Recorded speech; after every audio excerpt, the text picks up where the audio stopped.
Clase número 47. Secuencia después del presionado del botón de power. Bien, en clases anteriores habíamos encontrado una secuencia genérica que nos servía para analizar desde que el voltaje entraba por el conector hasta que presionábamos el botón de power. Y de ahí se desencadenaba otra secuencia. A partir de esta clase iremos analizando cómo se desarrolla esa secuencia y cómo la seguimos. Debemos pensar que la secuencia anterior dependía únicamente de la alimentación de lo que era el circuito KBC, este circuito que simboliza este cuadro, y la interacción entre él y otro bloque del puente sur, el ACPI Wake Up Events o Power Manager en algunos casos. Bien, al tener una interacción entre dos circuitos únicamente, la secuencia era muy fácil de seguir.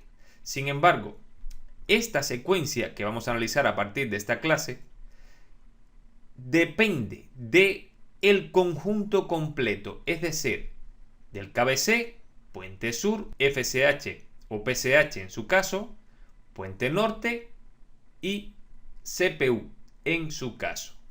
Quiere decir esto que en función de estos circuitos tendremos una secuencia u otra. La secuencia después del power depende del conjunto de circuitos chipset, CPU y gráfica, si tiene gráfica dedicada. Por lo tanto, vamos a comenzar por un circuito que lo incluya todo y a partir de aquí iremos viendo las diferencias. Para comenzar con este análisis, lo haremos en el esquema del Acer Aspire 5235. Esto lo hacemos así para dar continuidad a la primera clase donde vimos el tema de secuencia. Lo vimos exactamente en este circuito. Por lo tanto, dándole continuidad a esa misma clase, clase 31, veremos todo lo que es la interacción entre este circuito y luego cómo se va desencadenando, repito, la activación de las diferentes fuentes. Bien, entonces, lo primero que tenemos es un esquema en bloque de todo ese esquema o todo ese diagrama. Damos por hecho de que el KBC ya tiene alimentación y nuestro primer punto ahora es el presionado del botón de power, es decir, en el pin del KBC nosotros estaríamos midiendo que al presionar el power aquí en este pin apareciera un cambio de estado. Observando la figura nos dice que la señal que vamos a medir se llama KBC-Power BTN almohadilla. Si buscamos el esquema, en el pin 95 tendríamos la entrada de esa señal y viene de la página 16. Es decir, en el pin 95 del KBC, si presionamos el botón de power, aquí tendría que aparecer un cambio de estado. Es decir, estar en un nivel alto de 3,3 voltios, bajar a un nivel de 0, 0,6, 0,2 y cuando suelte el botón de power, subir a 3,3 voltios nuevamente. Eso le está indicando a este bloque que en el pin 95 se está reflejando un cambio de estado. Por lo tanto, ese cambio de estado es quien desencadena ahora la secuencia. Como punto 2, es decir, en respuesta a ese cambio de estado, en este otro pin aparece otro cambio de estado. El cambio de estado sería de la señal PM-PWRBTN almohadilla. Power button hacia el puente sur. Desde luego que ya esto lo hemos dado en clases anteriores. Recuerden que la forma más sencilla de buscar esta señal era a través de localizando el bloque SPI o Power Manager, buscando el Power Button o el botón de Power internamente dentro de ese bloque y localizaría este nombre. Bien, cuando localizo ese nombre, me voy al KBC, al pin correspondiente donde sale ese nombre, y ahí tengo que medir ese cambio de estado. Es decir, si presiono el botón de power en este pin pin 95 aparece un cambio de estado y refleja un cambio de estado en este otro pin. Observando el esquema, nos damos cuenta de que el cambio de estado, recuerden, lo hemos localizado en esta página 18, este nombre, bien, el cambio de estado aparece en el pin 117. Es decir, si yo estoy midiendo en el 95, se reflejó el cambio de estado, paso mi multímetro al 117 y cuando yo presione Power, también en el 117 tiene que aparecer un cambio de estado. Bien, ese cambio de estado va directamente a la página 18. En la página 18 localizamos y aquí adentro dice PWR Button, Power Button. Y fuera dice PM-PWR BTN almohadilla. Es decir, esto viene de la página 31 porque el KBC le está enviando un cambio de estado a este otro circuito S. Esto es también un microcontrolador. Un microcontrolador que se encargará de enviar las señales de arranque de este equipo. Las señales de arranque serán SLP S3 y SLP S5. Pasando al diagrama en bloque, vemos que efectivamente entra o sale del KBC y entra en ese bloque esta señal y luego en respuesta de esta señal salen SLP S5 y SLP S3. Observen, dice 3 y 3.1. 3 y 3.1 se refiere a que las señales son juntas, es decir, salen al mismo tiempo. Bien, cuando esas señales salen, es interesante que comencemos a ver ya la diferencia. Pasamos primero a analizar el SLP S5 y luego el SLP S3. ¿Por qué S5 y S3? Recuerden, esto se refiere a los estados, estado de stand-by y tránsito. Bien, cuando pasamos a lo que es el estado SLP S5, observen, lo primero que voy a hacer es ir al circuito U45, el RT8202, y generar este voltaje. Ese sería el punto 4 a medir, es decir, 1, 2, 3, 3.1 y 4. Bien, busquemos el circuito U45 y analicemos qué es lo que se ha activado. ¿Cuál es este circuito?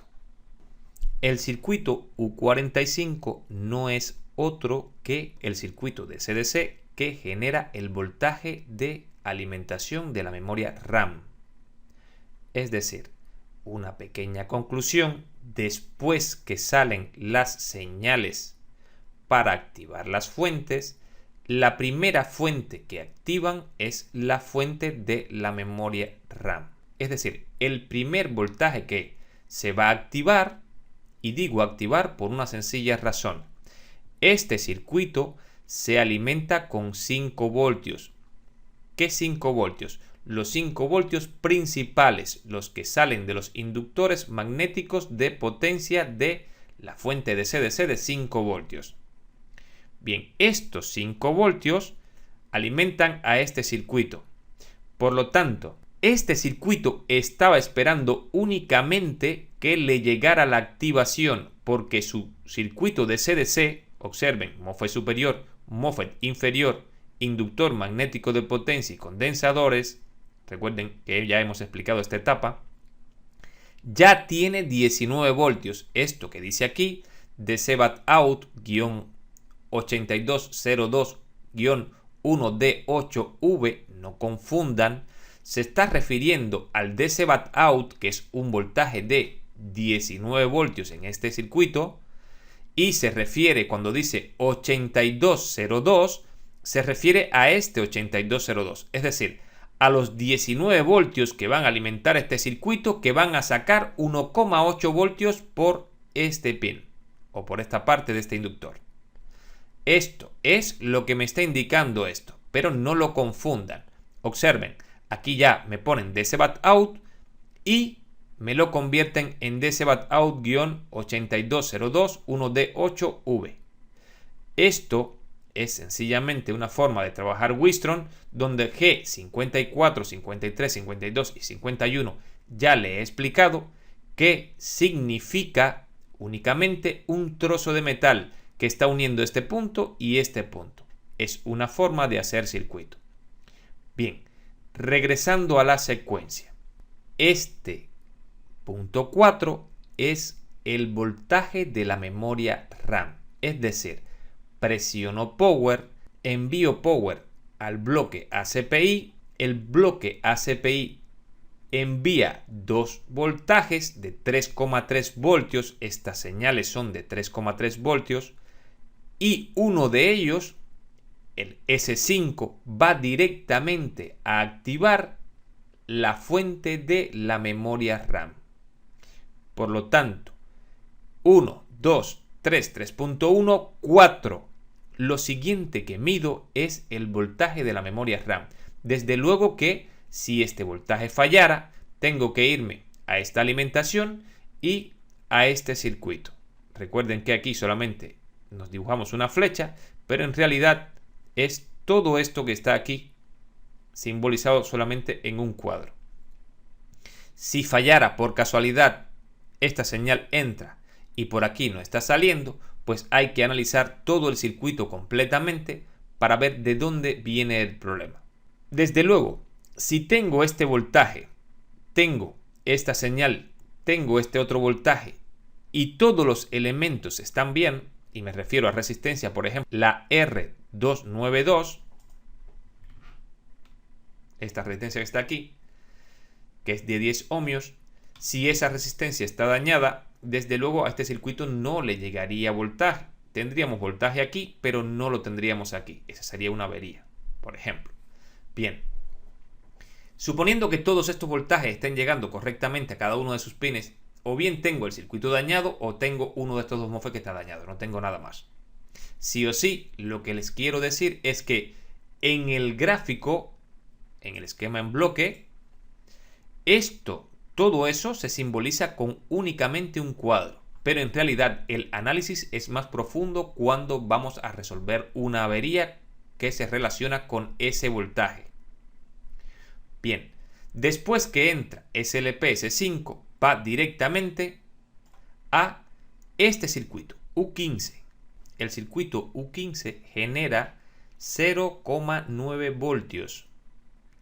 Busquemos en el esquema a ver qué nos indica este voltaje. Ya me está diciendo DDR-VREF S3.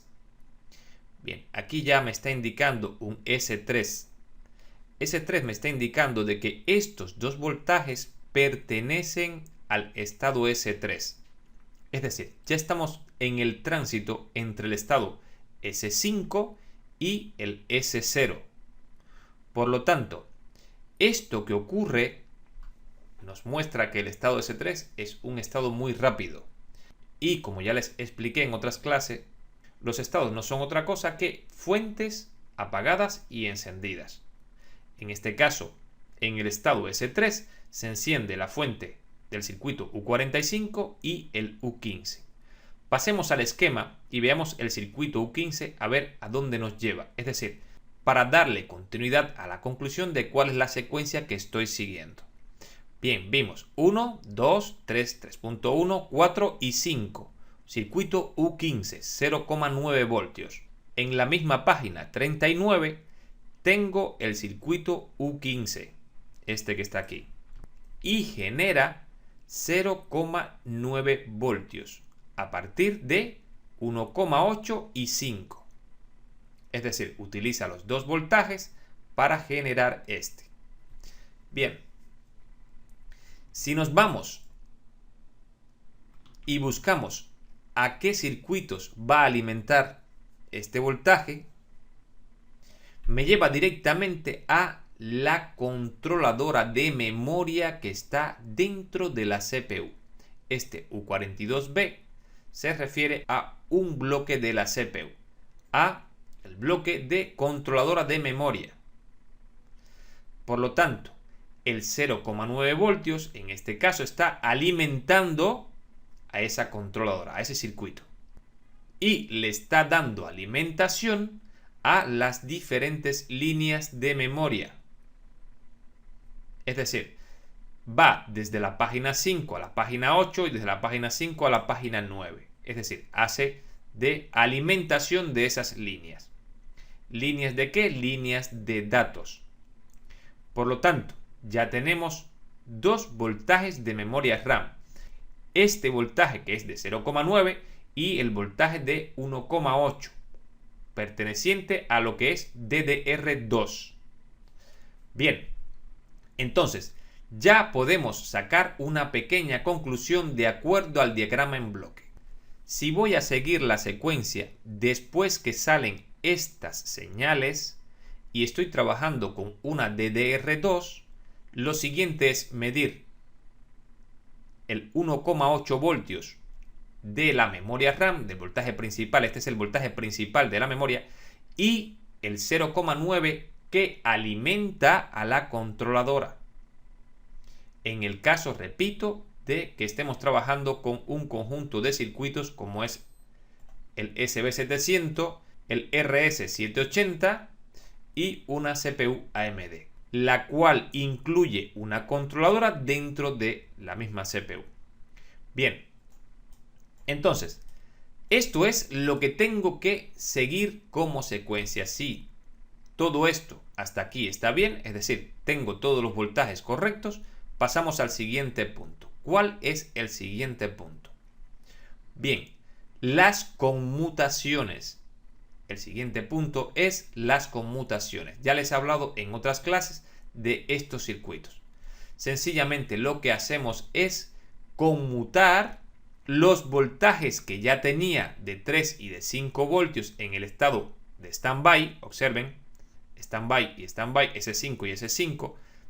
5 voltios con corriente, 3,3 voltios con corriente, los conmuto, los paso a través de MOSFETs. Desde luego, el MOSFET hace como de fusible. Les hablo en función de la corriente. Aunque aquí hayan 5 o 6 amperios, si el MOSFET solamente soporta 3, este que está aquí son 5 voltios con 3 amperios. Porque el puente, este que hay aquí, únicamente soporta el paso de 3 amperios de electrones. Por lo tanto, podemos concluir que después que tenemos los voltajes de RAM y controladora de RAM, lo siguiente que voy a analizar es las conmutaciones. Pero observen, ya aquí en este esquema las van a activar con la señal SLP-S3. Pasemos a un diagrama donde puedo ver los voltajes y las corrientes. Algo interesante porque en este diagrama puedo explicar algo que es un poco complicado de explicar. Bien, el siguiente diagrama nos muestra lo que es la distribución del voltaje y la corriente en este equipo. Y a través del gráfico nos da una representación gráfica de cómo se va distribuyendo la corriente en la medida que se van activando las fuentes.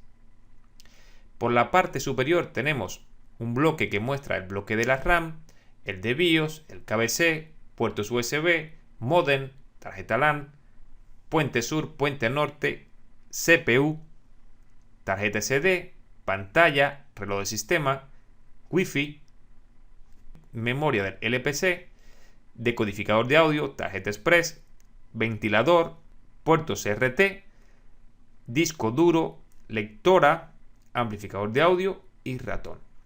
Prácticamente en este diagrama se engloban todos los circuitos de este equipo. La cantidad de corriente que se le entrega o que consume cada circuito y cada bloque de forma individual. Cuando hablo de bloque me refiero que, por ejemplo, el puente sur se alimenta con varios voltajes y alimenta a varios bloques. Cada uno de ellos se llevará una cantidad de corriente determinada. Por ejemplo, la primera línea de voltaje que aparece en el equipo es de CBAT-OUT, 19 voltios.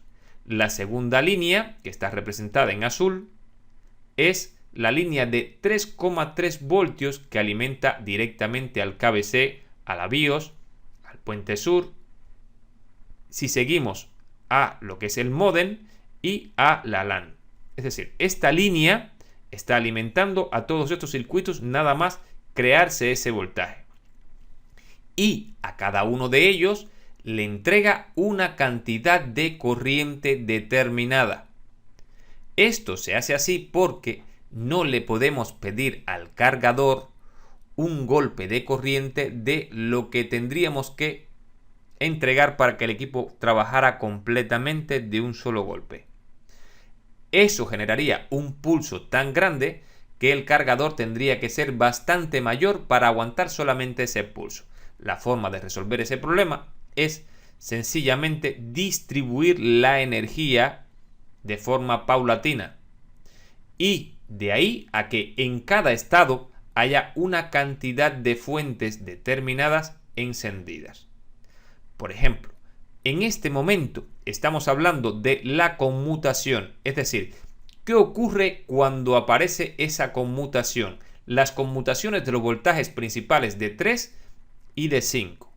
En este caso ya me está indicando de que este voltaje de 3,3 voltios irá al puente norte, irá al puente sur, tarjeta, pantalla, reloj de sistema, Wi-Fi, LPC, decodificador, tarjeta express y los 5 voltios irán a todos estos circuitos que están aquí.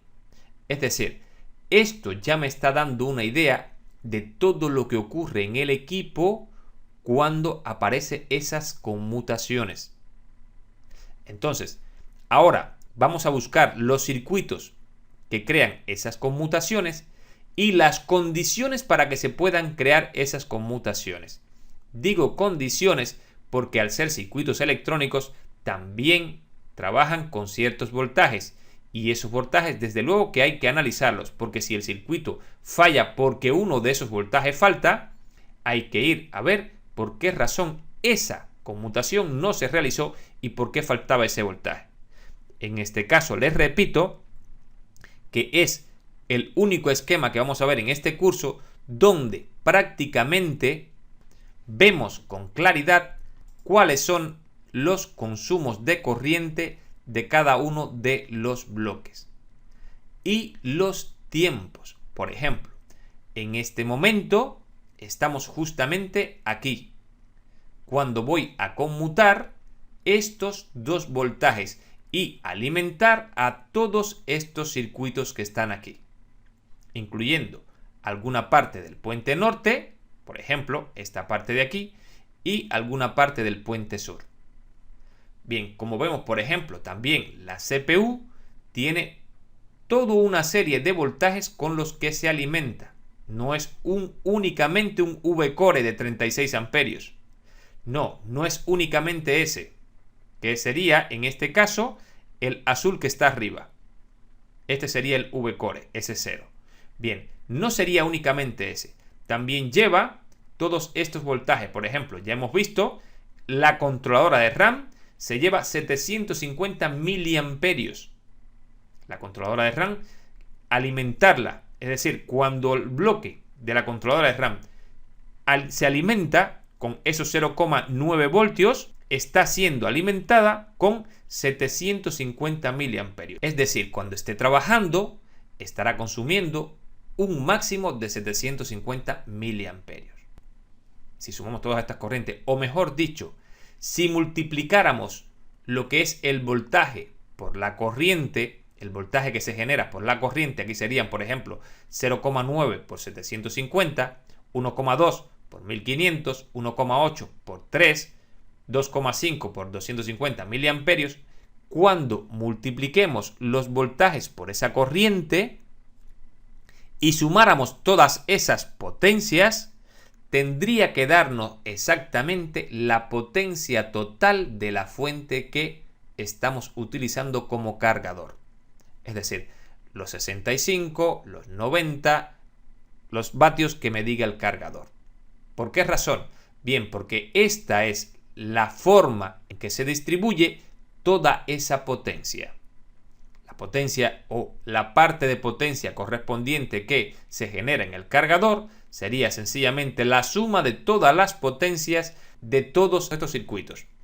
Y la forma de calcularlo sencillamente sería multiplicar el voltaje por la corriente de consumo de ese circuito.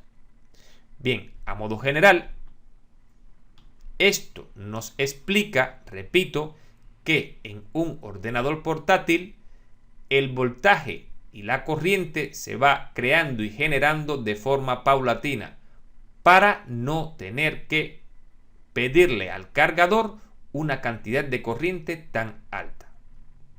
Bien, entonces seguimos en esta parte del circuito.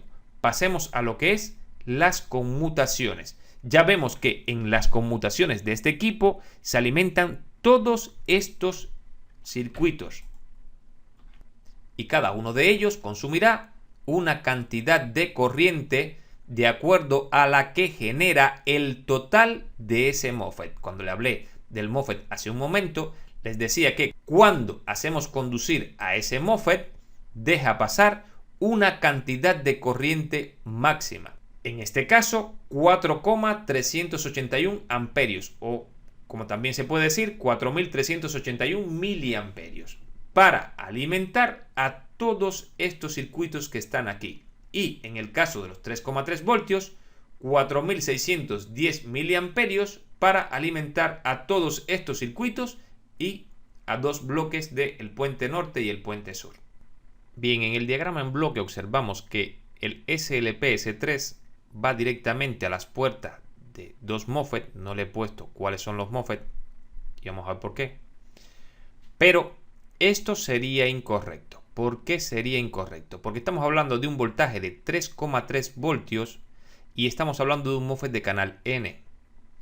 Si tuviésemos un MOSFET de canal N, tendríamos que atacar la puerta con un voltaje mayor que 5 voltios para que conmutara, porque cuando conmute en fuente va a tener 5 voltios. Y un voltaje de 3 y un voltaje de 5 hacen que el MOSFET permanezca abierto.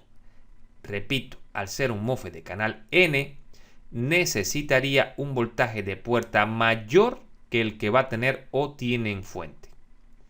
Por lo tanto, este diagrama es únicamente un diagrama en bloque. Para ver los detalles del circuito de esta conmutación, tenemos que irnos obligatoriamente al diagrama. Solamente podemos intuir que esta señal va a ser de forma indirecta, no directa, que estos MOSFET conmuten. Los MOSFET corresponderían al U60 y al U64, que conmutan del estado S5 al estado S0. 3,3 voltios a 3,3 voltios. Del estado S5 al estado S0. 5 voltios a 5 voltios. MOSFET de canal N a O4468. Bien, si observamos en la figura, a esta etapa se le suele llamar en estos diagramas Run Power. Ya entendemos por qué. Sencillamente porque en ese momento se están creando ya los estados ceros y se alimenta una gran cantidad de equipos y se alimentan una gran cantidad de circuitos con estos dos voltajes. Lo vimos ahora mismo en el diagrama en bloque, en el diagrama de voltajes y corriente que hemos terminado de ver. Lo hemos visto ahora mismo en el diagrama de corrientes y voltaje que hemos terminado de ver. Bien, entonces, ¿cómo conmuta U60 y U64? Bien, el voltaje viene de aquí. Utilizan este voltaje de 19 voltios para llevarlo a través de R350. Circularía la corriente por D29. Esto es un diodo Zener PDZ9D1, es decir, 9,1 voltio. Por lo tanto, es lo que se le va a aplicar a esas dos puertas, a los pines 4 de U60 y U64. Le voy a aplicar 9,1 voltio. Bien, la corriente es muy sencilla. Tendría que circular, repito, desde 19 voltios pasar por aquí. La primera caída ocurriría en R350 y la segunda caída sería de la conducción de este Zener. Bien, repito, eso dejaría 9,1 voltios aquí y estaríamos aplicando a la puerta esta y a esta puerta también. Bien, entonces este MOSFET tiene que conducir, Q21 tiene que conducir para que la corriente fluya. Esto que tenemos aquí, entonces este MOSFET tiene que conducir, Q21 tiene que conducir para que la corriente fluya desde este punto hasta esta masa, desde este positivo hasta esta masa, para que estos tres MOSFET puedan conducir. Entonces, si observamos, aquí tengo un 19 voltios y tengo esta resistencia de 330 kilos a la cual le estoy aplicando los mismos 19 aquí y R345 que hacen un divisor. Aquí hay un divisor que se crea entre R348 y R345 y ese divisor está siendo aplicado directamente a la puerta de Q21. Bien, si esto es un MOSFET de canal P, porque estoy observando que es un MOSFET de canal P, si no lo sé, repito, nos vamos a la especificación o a la referencia que me dice el esquema y lo localizamos. En este caso, el diagrama es bastante elemental, flecha hacia afuera, fuente, puerta, y drenador. Bien. Como es un MOSFET de canal P, entonces el voltaje que tiene que tener en puerta tiene que ser menor que el voltaje de fuente. En fuente va a tener los mismos 19 voltios mientras no conduzca este diodo. Después que el diodo conduce, aquí van a ver 9 voltios, 9,1. Bien, entonces, si tengo este divisor para que funcione y para que este MOSFET pueda conducir, tiene que llegar esta masa a través de este transistor. Bien, este transistor creará este divisor de voltaje y este voltaje bajará aquí y hará que este MOSFET conduzca. Cuando conduce, la corriente fluye por el Zener. Aquí aparecen 9,1 voltios. ¿Por qué razón? Porque esto es un interruptor cerrado, una línea. Y esos 9,1 voltios harán que estos dos MOSFET conduzcan. ¿Cómo es que conduce este MOSFET? Pues sencillo. La señal PM-SLP S3 que salió del puente sur, página 18, bloque ACPI, entonces llega a este pin 2 y hace conducir a este MOSFET de canal N, el cual tiene su fuente a masa. Es este MOSFET quien crea eso. Sin embargo, hay otro detalle. Otro detalle que vamos a ver mucho en estos equipos. Una protección de línea. Este circuito que hay aquí es una protección de línea. Y me refiero, por ejemplo, que si tengo 19 voltios y este MOSFET no está conduciendo porque aquí no está llegando aún los 3,3, por ejemplo, no hemos presionado el power, ¿qué estaría ocurriendo con este voltaje? Se estaría trasladando porque no hay corriente y al no haber corriente no hay caída de tensión, se estaría trasladando y estaría aplicándome 19 voltios en la puerta de Q22. Si tengo 19 voltios en la puerta de Q22, mientras no esté presionando power, Q22 está conduciendo porque su fuente la tiene a masa. Por lo tanto, él está conduciendo y está aplicando una masa en este punto. Observen el valor de R346. Estos son 100 ohmios. Es decir, que tengo la línea de 3,3 voltios S0 a masa a través de una resistencia de 100 ohmios, de una resistencia muy pequeña.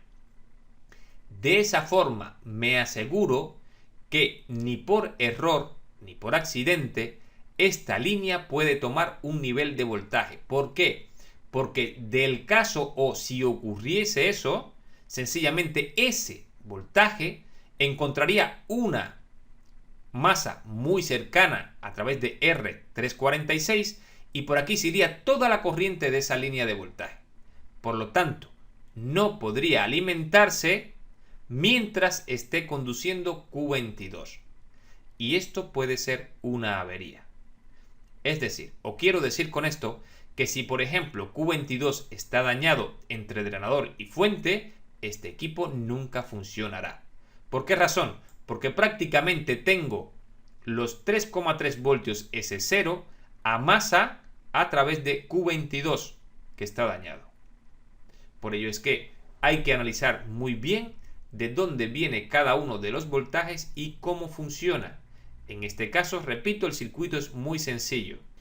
Por otra parte, si observamos el U62 tiene otro MOSFET entre los pines 3, 4 y 5. Mientras yo no tengo presionado power, es decir, que aquí no tengo 3,3 voltios, observen que también le está llegando a la puerta de este MOSFET esos 19 voltios que no tienen caída porque no se provoca la corriente. Es decir, si tengo 19 aquí y 19 aquí, en la misma línea, este MOSFET está conduciendo y este también. Y su fuente está a masa. Por lo tanto, está aplicando cuando está conduciendo una masa en este punto. Es decir, en este extremo 2 de R340. ¿Qué hace entonces eso? También protege a esta línea de que no vaya a ser alimentada por error o por accidente. Es decir, tengo protegida esta línea de voltaje y también tengo protegida esta línea de voltaje, el Run Power On, la tengo protegida con U62. ¿Qué ocurriría entonces? Observen, aquí tengo una resistencia de 330 kilos y la resistencia R340 es de 10 kilos. Es decir, esta resistencia es muchísimo más pequeña que esta. Esta resistencia y esta, las dos están protegiendo a esta línea. Y cuando llega esta señal, este MOSFET aplica masa en este punto, estas dos puertas reciben masa, abren los dos MOSFET y liberan esta línea y esta línea, quedando libre esta línea para aplicar los 9,1 voltios y esta línea para aplicar 3,3 voltios. Como ven, no es un circuito complejo, pero hay que aprender de él. Es decir, ¿qué nos puede explicar este circuito? Bien, algo muy sencillo. Normalmente, antes de dar energía a las líneas, primero las libero. Esto en taller es muy interesante a la hora de mediciones. ¿Por qué razón? Bien, porque si pongo mi multímetro entre masa y este punto, mientras yo no presione power, yo voy a encontrar una baja resistencia. Y en cuanto yo presiono power, lo primero que ocurre es que esa baja resistencia pasa a millones de ohmios y después aparece voltaje. Esto es una medición que podemos hacer para comprobar las conmutaciones. Recuerden bien, primero aparece la conmutación, es decir, que la liberación de la línea es lo primero que ocurre. Fíjense aquí hay un condensador que retarda este punto. ¿Por qué lo están retardando? Bien, para darle tiempo a liberar la línea, para que no ocurran las cosas al mismo tiempo.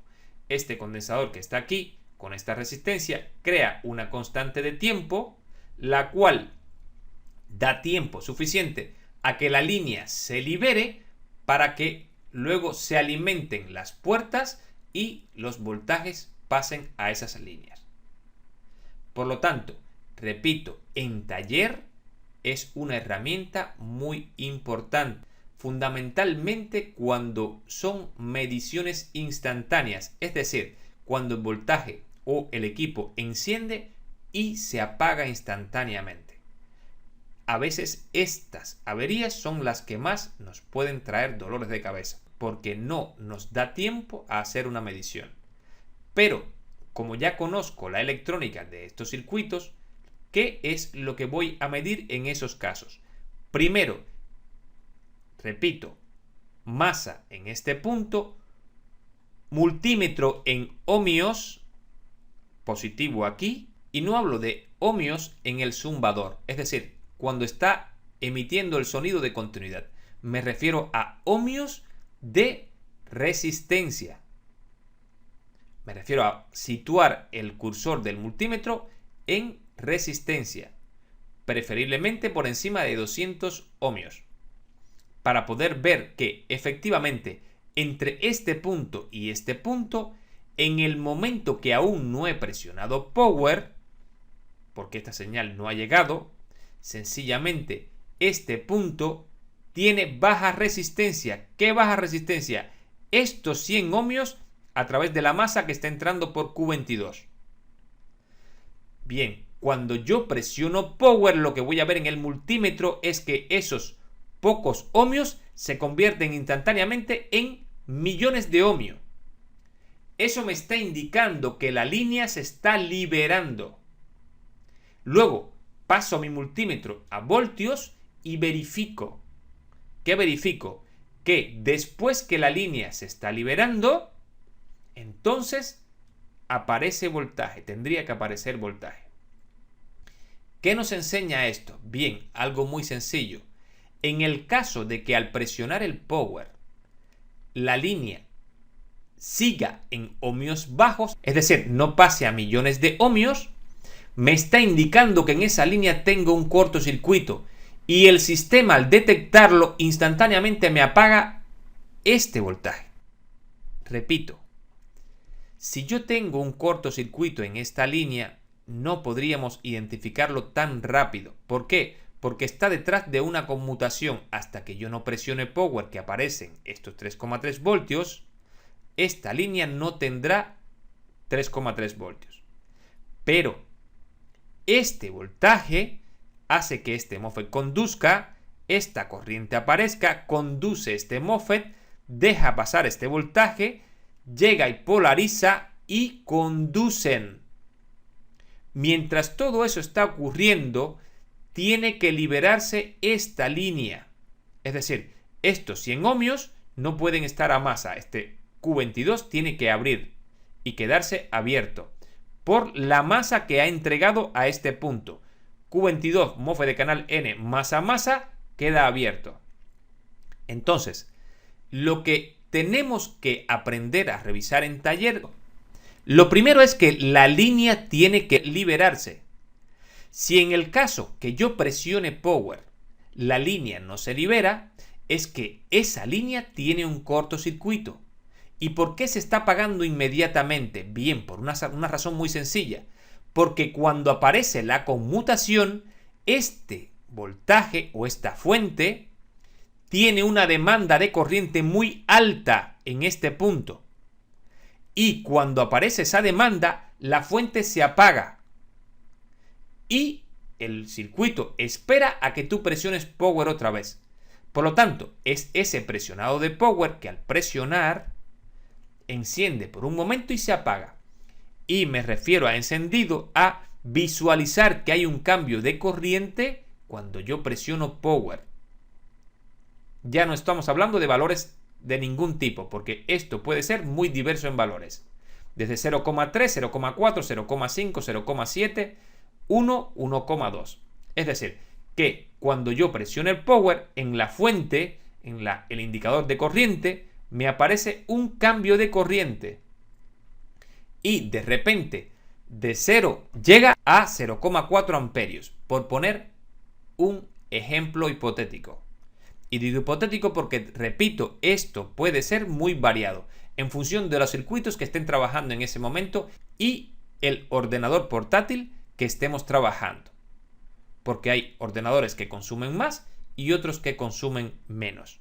Repito nuevamente, si tengo una avería a que al presionar el power, el ordenador muestra que hay un cambio de corriente, pero luego desaparece, vuelve a cero, es decir, sube a 0,4 y luego baja a cero nuevamente, eso me está indicando o puedo intuir que puede haber un problema detrás de una conmutación. Es decir, yo no estoy viendo el problema hasta que no presiono el power. Me está indicando, y no hagan esto absoluto, porque esto puede ser un problema de BIOS, esto puede ser un problema de rebalance y puede ser un problema de una sobrecarga detrás de una conmutación, que es el caso que estoy explicando ahora. Es decir, si tengo una sobrecarga detrás de una conmutación, desde luego cuando presione power que este MOSFET conmute, esta fuente ve la sobrecarga y se protege tirando el voltaje abajo. Si tiro este voltaje abajo, el equipo se apaga completamente. Luego, cuando vuelvo a presionar power, vuelve a ocurrir lo mismo. Enciende y se apaga. Pero no es que aparezca vídeo en pantalla, es que solamente el sistema funciona, pero se apaga instantáneamente. Bien, en este caso la forma más sencilla de hacerlo es, en ohmios primero, ¿qué estoy buscando? Que se libere la línea, es lo que quiero ver, si la línea se libera. Y después en voltios, ¿qué estoy buscando? Que la línea tome nivel de voltaje. Si la línea no se libera, quiere decir que es un cortocircuito. Perfectamente bien. ¿Por qué razón? Porque tengo 3,3 voltios aquí y luego aquí no tengo nada cuando tiene que liberarse la línea. Sin embargo, no se os ocurra medir cuando estamos trabajando con el equipo completamente apagado, es decir, lo tengo conectado al cargador, pero no le he presionado power. ¿Qué es lo que me voy a encontrar aquí? Una baja impedancia. Eso lo podríamos confundir con un cortocircuito. Una forma muy sencilla de comprobarlo es retirar el conector del cargador y verificar que esto se va a millones de ohmios. Entre más hay este punto, aparecen millones de ohmios cuando retiro el cargador. Entonces, repito, en ohmios, primero, de aquí a aquí. Cuando presione power, tienen que desaparecer esos pocos ohmios y subir a millones de ohmios. Desde luego estoy trabajando con energía, estoy midiendo ohmios con el ordenador portátil conectado con el cargador, es decir, está energizado. Eso lo que me va a dar en el multímetro es que si esta línea está a baja impedancia o baja resistencia, cuando presione power tiene que subir a millones de ohmios e instantáneamente después aparece el voltaje. El instante después lo determinan este condensador y esta resistencia, dándole tiempo a Q22 a liberar la línea de esa baja impedancia. Bien, este circuito es muy importante, pero muy importante que lo dominen, y esta técnica de revisar estas fuentes también es muy importante, ya que cuando aparece esta avería específicamente, que el portátil enciende y se apaga, esto lo tendremos que hacer muchas veces con todas las fuentes. Después que hemos medido las dos conmutaciones, es decir, que se hayan conmutado correctamente los voltajes de 3 y de 5 y hayan ido a todos los lugares que van, medimos entonces en el U47 y en el U16. Medimos dos voltajes de salida. En estos casos, estos son dos reguladores lineales que se alimentan con 3,3 voltios S0, es decir, la conmutación que hemos hecho ha alimentado estos dos reguladores, y salen 2,5 voltios y 1,5 voltios. Veamos el esquema. Página 40 del esquema, U47 y U16. Se alimentan por el pin 2 con 3,3 voltios y por el pin 3 salen 2,5 voltios S0. Esto va para un bloque de la CPU y este circuito, el U16, se alimenta por el pin 1 3,3 voltios y por el pin 3 tendría que medir el 1,5 voltios que va directamente para el circuito de la miniCAR. Bien, después que hemos medido que han salido correctamente estos dos voltajes, pasamos a la medición número 8. 1,8 voltios S0 en el mismo circuito de conmutación. Eso lo vi, pero no lo comenté. Ahora sí lo comento porque sencillamente es agregar una información que no tocamos cuando vimos ese circuito. Como vemos, estamos en el circuito del Room Power o el circuito de conmutaciones y nos faltaba por analizar el U61, el MOSFET que conmuta el 1,8 voltios S3 que se creó para alimentar la RAM, se conmuta, se pasa por ese MOSFET y, como en los casos anteriores, disminuye la corriente. Es decir, el circuito que genera el 1,8 voltios S3 lo genera con una cantidad de corriente determinada, sin embargo aquí está limitado por la corriente que me permitirá pasar el APM2300. Bien, en este caso sería la medición número 8, venir al U61 y en fuente tendríamos que tener 1,8 voltios S0. En este caso no explico la conmutación debido a que prácticamente es la misma. Observen, todas las puertas están unidas, por lo tanto el trabajo que realiza el circuito lo hace al mismo tiempo, es decir, los tres MOSFET conmutan al mismo tiempo, salvo que este tiene una pequeña línea de retardo, lo observamos aquí, R343C598, y demora. Esto es un retardo que es lo que hace que ocurran las mediciones 7 antes de la medición 8. Por eso es que no explico la conmutación, porque prácticamente es el mismo circuito.